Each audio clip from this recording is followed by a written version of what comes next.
Hello, and welcome back to Real Expectations, where movies hype meets reality. Today, we are going to talk about the new installment of the Scream franchise, Scream 7. Going into this movie, my expectations were low.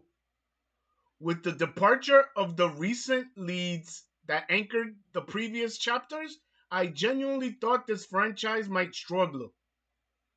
I was concerned, mostly about the acting, about whether the emotional center would still be there.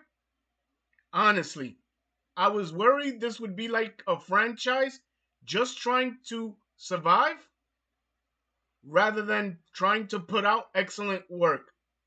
But I was wrong, at least partially. The first act was extremely strong. It was focused, tense, and engaging.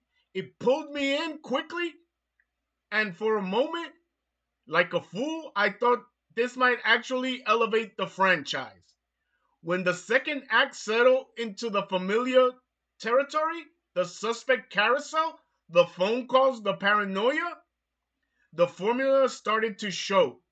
It was not bad, it was just very repetitive.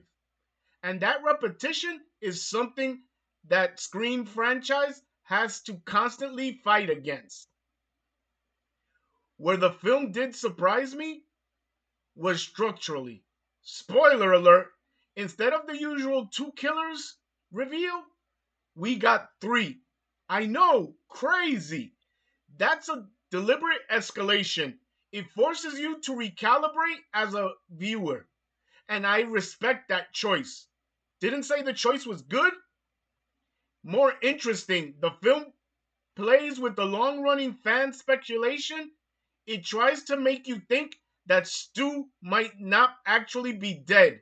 It leans into that mythology. It lets you believe the past is coming back to haunt Sydney in a major way.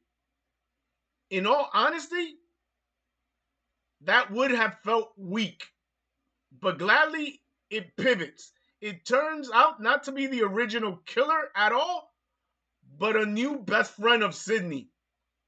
That was smart misdirection. Wasn't really effective, but it was misdirection. Instead of relying on nostalgia, it weaponized nostalgia. That is not lazy writing, that is extremely calculated. Does it fully escape the franchise's formula? Hell no. But does it justify existing without the recent departure of the leads? Yes, it does. And for me, that was a win. It was an enjoyable movie. My final grade is a B plus. It exceeded my expectation. It surprised me structurally. It had a strong opening. It had intelligent third act, but the middle act falls into that repetitive nature that defines this series. I didn't care for that. Now, this didn't reinvent the franchise. It tried to refine it. And sometimes refinement is enough. Those are my expectations versus reality for Scream 7. If you've seen it, let me know. What did you think of the three killer twists? Did that work for you? Did you think they were actually bringing Stu back? As always, this is Real Expectations, where hype meets the screen.